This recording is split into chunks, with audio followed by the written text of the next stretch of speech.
sit down with me here on the front porch at the honey house. This evening, we're just finishing up some green beans and getting them ready to pressure can. Remember, we've talked about green beans in the past. They are a low-acid food, and so they need to be pressure cooked. And that's usually where I lose a lot of people. They're really intimidated by a pressure canner, but really they're not that bad. I've been using one since I was a small child. You just got to make sure that you're following the guidelines set aside by the National Food Preservation Conservative. So you just make sure that you're following your altitude, and you make sure that you're watching your pressure canner. That seems to be where most people go wrong. There's all kinds of safety features and stuff built in the pressure canners today.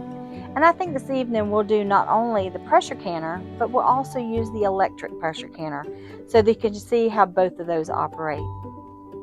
Now, we mentioned that this is a low acid food, but they only take 20 minutes to can after they come up to pressure. So this should be a very quick video. So I've already got my apron on, so why don't you grab yours and meet me in Sweet Bee's kitchen, because we're going to go ahead and can some green beans this evening here at the honey house. Okay, family, thanks for joining me here in the kitchen. Now we're going to go ahead and add a couple things to these. When you're canning, you don't have to add these items that I'm about to add. These are our personal preferences that we have found over the years. One is a zinc tablet. I add zinc to each one of my jars, and then I also add to my pint jars. I also add a half of a teaspoon of canning salt. So I just make sure that I've got the pickling and the canning salt. And I just add a half a teaspoon to each one of my jars. Now that is not a requirement for preserving the food. It's just what we have found works best for us over the years. That way I've got control over what I'm putting in there, but I still can easily grab it off the shelf and use it quickly. Especially if we go camping, we can take it with us and we don't have to worry about having any kind of issues with, oh my goodness, I forgot the salt. So then we're going to make sure that we're keeping an inch headspace. Now we've talked about headspace in the past. The headspace is between the food and the top of the realm. That's your headspace. So for this particular recipe, we're making sure that we've got 1 inch headspace. And then I'll show you on the tool what that looks like. And I'll also show you here on the 4 jars canning funnel. It shows the 1 inch headspace is the lowest setting. So that lowest one right there, that's what it's going to be for this one. As I said before, I love these stainless steel jar funnels because it has those measurements built right in. So it makes it easy when I'm filling. It makes it a lot quicker for me. So I think I'm going to get these last couple jars. I think I only have enough here. Oh, I mixed a couple. I think I only have enough here to maybe can 2 more jars. And I've already put the rest of them before I got on film with you. I went ahead and filled the rest of them and got them ready. Now when I can green beans, because of the fact that there's a lot of airspace inside of these green beans sometimes, because you heard some, they snapped really solid and some of them didn't snap so solid. So I'll make sure that I push them down just a little bit to make sure that they're nice and firm inside the jar. And then what we're going to do next is we're going to fill these jars with boiling hot water so that we can match the water temperature that we've got in the canner. And I'll show you that next. All right, family, let's go ahead and get these green beans canned. So we've went ahead and we packed our jars. We need 1 inch headspace for each one. Remember, we talked about the 1 inch headspace. That's the space between the jar ring, the lid, the realm, I'll get the word right some, and the food. So you want to make sure that there's 1 inch, and we use that tool to make sure that we get that 1 inch. So as I said before, I do use salt, but that is a taste. It does not have to do with the preservation of the food at all. And that's, as I said, what my family prefers to use over the years. We've discovered that. Now, a while ago I mentioned that I use a zinc tab when I do my green beans. And there's a reason that I do that. We all can use a little extra zinc, but the real reason that I use it is to keep the color of my vegetables. Whenever I can my green beans, I want them to stay as true to the green color as possible. You do not have to use the zinc tablet, but if you do, it keeps that richer color of green, the more bright, vibrant green. If you don't use it, no problem. It turns more of a navy, or excuse me, an army green. So it's going to be a little bit darker in color. But either way, the beans still taste wonderful. So we're going to go ahead and we're going to pour each one of these jars up, leaving a 1-inch headspace. And as I said, in this funnel that I use, I have the measurements right on it, so I can just move from one to the next. And I'll remeasure these with the measuring tool whenever I start making sure that we debubble. So I'm just going to finish pouring these up. Now, behind me, I went ahead and I have got our pressure cooker. The pressure canner is on the stove. I have read my Presto directions. It tells me exactly how much water to put in my pot to have it ready so that we can properly can these pint jars. Now we're going to remove this and we're going to use our debubbling tool. This is the debubbling tool. We're going to go around the edges. Now everything's going to pop back up to the top because we're making sure those bubbles are out. And after we get all the bubbles back out, then we'll press all of those green beans back down, making sure that we're still at 1-inch headspace. We'll check that and yep, there we are. Nice. Now we're going to do that to the others. Now remember I told you to get a paper towel and make sure that that paper towel is wet, and I use just regular hot water to do mine.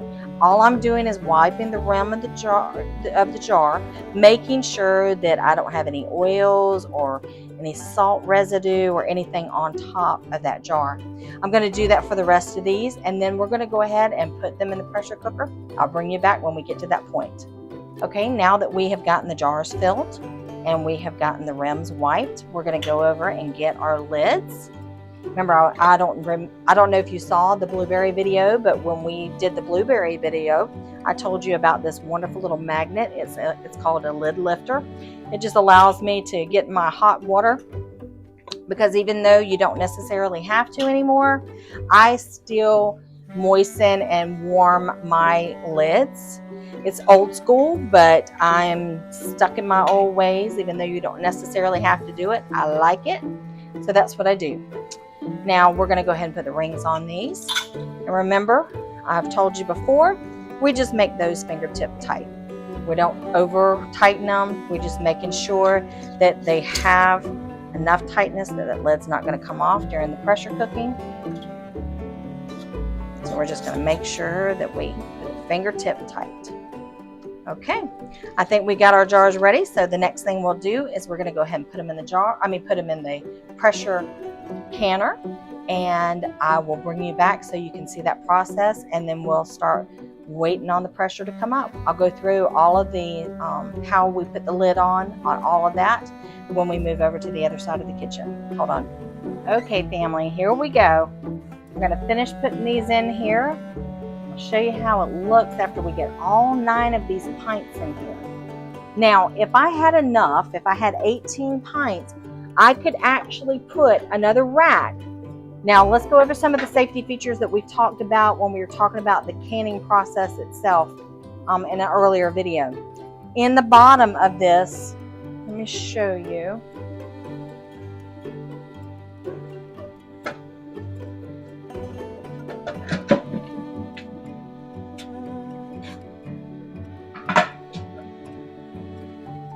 In the bottom of this pressure canner, we have a rack that's just like this. Now, as I said, if we had 9 more pints, we could put this rack on top of these jars and put 9 more pints on top. It's just the size of this pressure cooker will accommodate for that. We don't have enough for that this evening, and that's okay.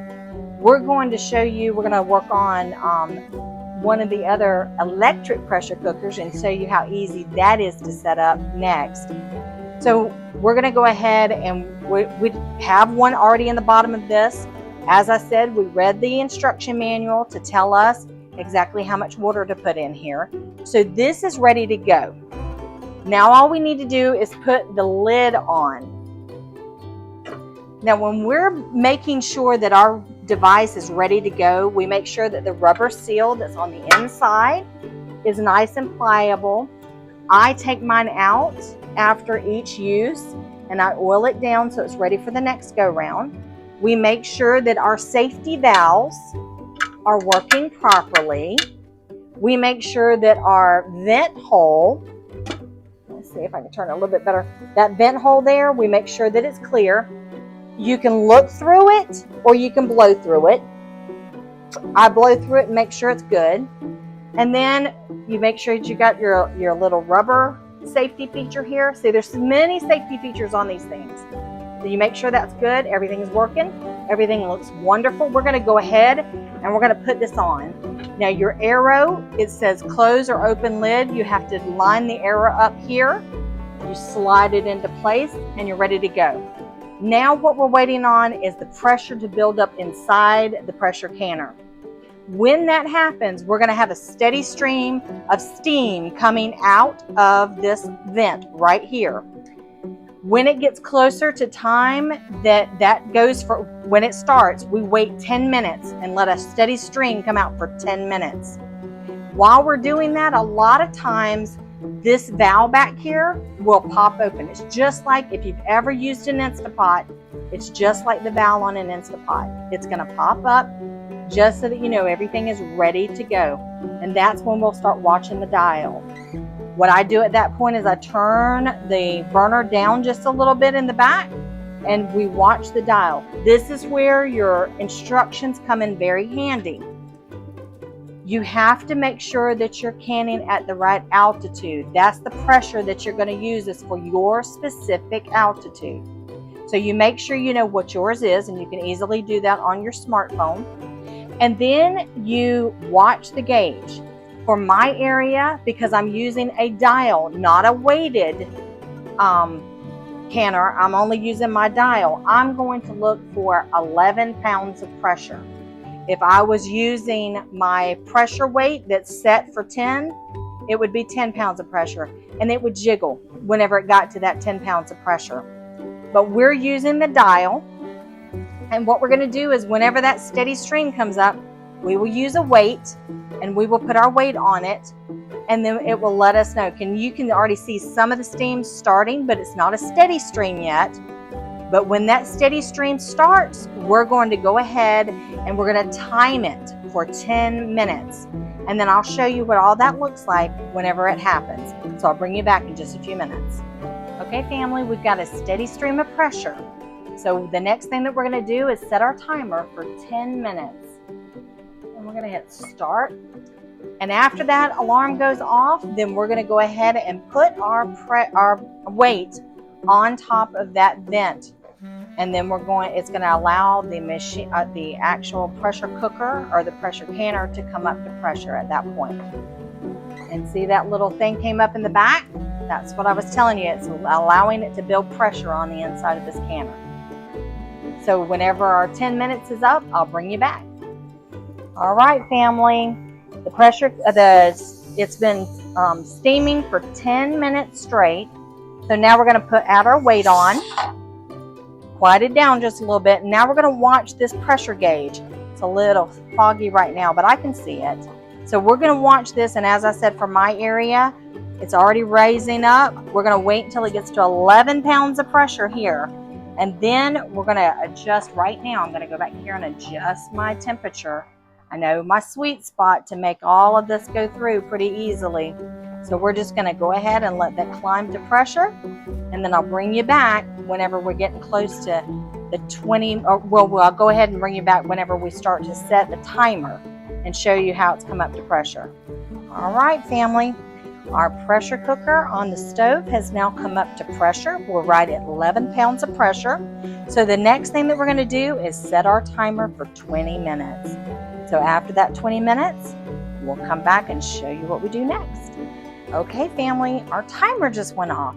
So we're ready to shut this business down. So first thing we're going to do is turn off the stove. Now we've done that. And then we're going to go ahead and turn off the timer. And we're just going to let this sit and naturally release that pressure that's on the inside. Now this may take a little bit, but this is the right way to do it, is to naturally let it come down. And whenever that happens, I'll bring you back. We're going to wait until it goes completely down to 0. So we'll be back as soon as that happens. Okay, family. We've got it all the way back down to 0. And the safety seal in the back is completely down as well. There's no pressure coming out now that we've lifted the pressure weight. So now it's time to open this beautiful thing up and start pulling out our jars. So I'm going to set you down and we're going to take a closer look at this. I want to show you a couple tips when we're opening this, so hold tight. Okay, family.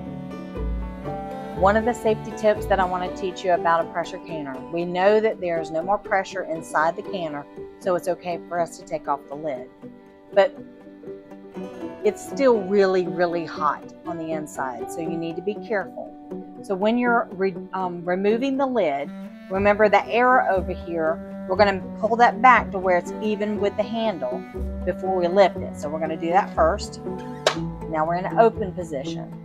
So now we're going to remove the lid. However, make sure that when you're removing the lid, you always remove it away from you. Look at all that steam coming out. You can easily get a steam burn by opening this the incorrect way. So you always want to make sure that you're lifting it and moving it this way where it's away from your face. Let me go put this lid down.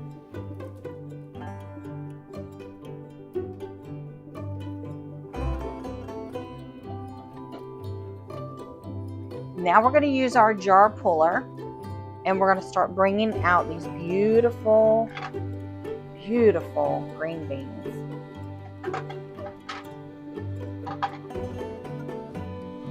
Now you'll notice that there's a little bit of space down at the bottom. That's our head space that we had before. It's expanded to the top. Don't worry though. This is going to drop and the green beans are going to fall back down to the bottom as they cool. So let's go ahead and put these on the cooling pad.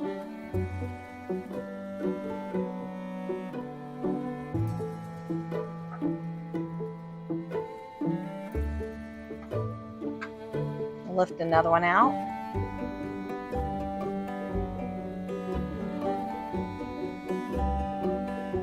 Now notice when I'm lifting them, I'm not turning them one way or the other. I'm lifting them straight up. Some of them may have a little bit of liquid on the top. That's fine.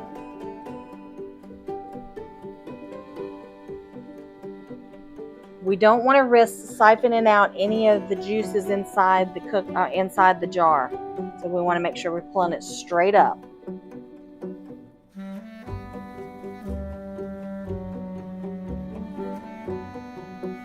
And that's all there is to it.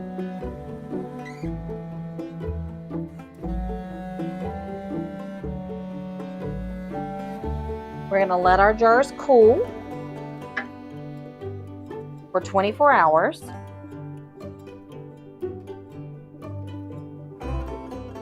And then we're going to remove the rings after we determine that our jars have sealed.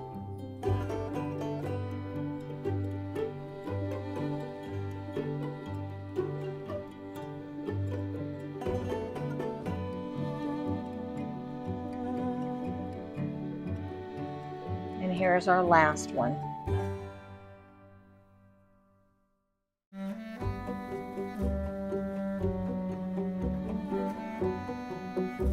All right, family.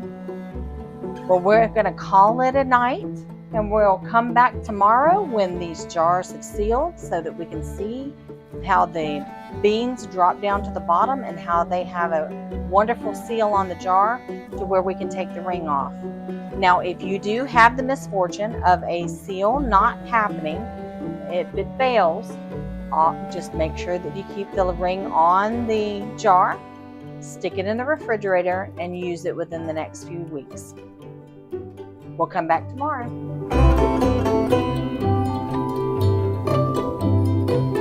Okay, family, we're going to work tonight with the Presto electric pressure canner.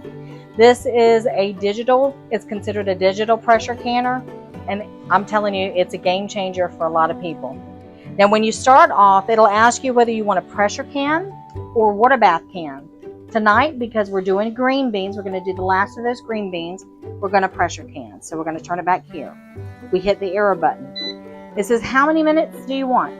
That's where your instructions come in. We read earlier that it's a 20-minute process, so we need to bump this to 20 minutes and say go. So now it's telling you to insert jars. This is where you can put jars in so it can sterilize them for you. I'd already sterilized my jars earlier, so we're going to just hit the go button and let it warm up on the inside. And once it comes to the warming setting, it'll tell you to fill your jars. And then we're going to put the jars in at that point. And then we'll press go again, and I'll bring you back when we get to that point because it's got to heat up for right now. Okay, family, now it tells us that it's time for us to fill the jars. Now, I failed to mention earlier, when I first put this on, there is a line on the inside of the pressure canner that tells us where to fill the water to, so you don't have to refer back to your booklet each time.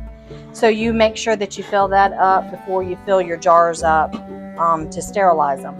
And make sure that whenever you are filling your jars up, fill them all the way to the top, and then put them in here, and then pour the water around them up to that level.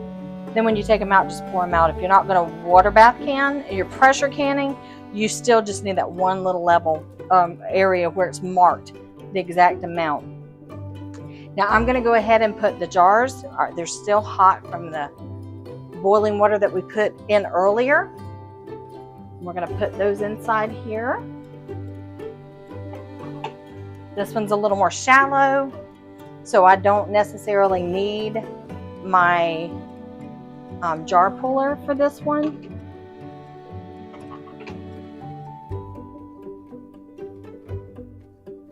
Now, I only had 5 jars of green beans.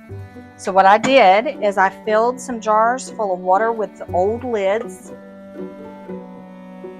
And I'm putting those in there so I've got the stability of these jars in there with the others. I always make sure I do that whenever I don't have a full canner. I'll just fill empty jars with water, put old lids on them, put the rings on fingertip tight just like we do all the rest of them, and then we add those to it. Now we're going to line it up with the install and remove. Then we're going to push it into place. This has got a locking mechanism to it. It goes down in place and just easily turns to lock it. Then we're going to make sure that the vent is closed, and that's the vent right here. And then we're going to hit the go button. Now it's heating up the internal temperature even more so than the sterilization water, and it's going to start building pressure. And just like with the pressure canner that we have on the stove, it's going to build up pressure on the inside, and it's going to vent just like it did on that one. So we're going to make sure that we watch it.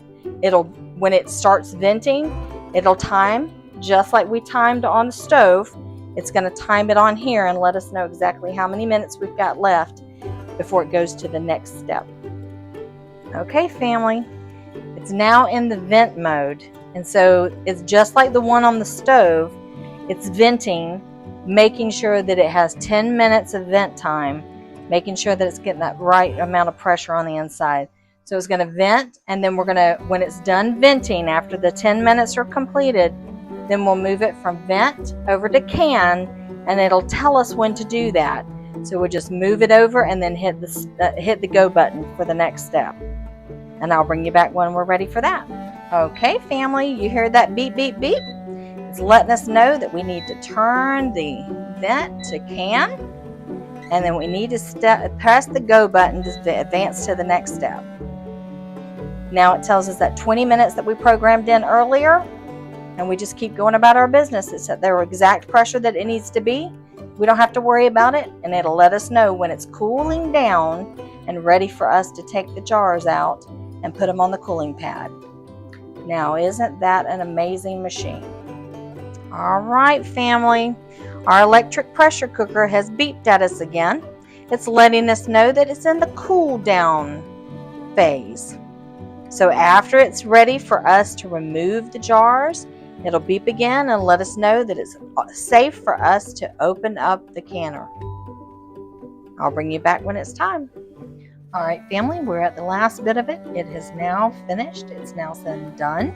So we're going to go ahead and we're going to open the canner, and I'll lay out the jars, and I'll show you that there's no difference between this one and the pressure cooker that we used on the stove. So let me go ahead and remove those jars, and I'll bring you right back.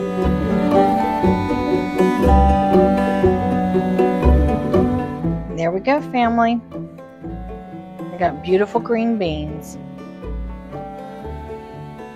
Okay, family, I'm not sure if you can see the difference, as that there's a big difference in real life, but on the video it's a little harder to tell. But the one on the left is the one I used the zinc in, and the one on the right is the one that I just canned plain.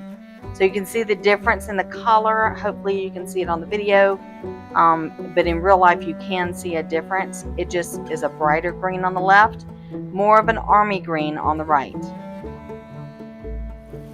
Alright, I'm going to show you my family's favorite way of having green beans that we can. So first we're going to slice up some bacon. I just cut it in strips. And we're just going to brown this bacon. I don't take it all the way to crispy, just make sure it's par cooked, because we're going to throw it in with our beans along with all the bacon grease. So now that we got all this cut up, we'll go ahead and let that brown a little bit, and then I'll bring you back when we start the green beans. Okay, so now we've got this yummy bacon. It's just a touch brown. It's not crispy, but it's getting close.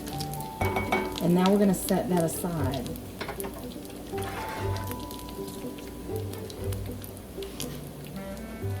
Okay, so now our bacon has gotten really nice and brown on the crispier side. I wasn't intending to get that far, but I'll let things get away from me sometimes. So we're going to go ahead and move that. We'll put it over here while I bring in our pot that we're going to put our green beans in.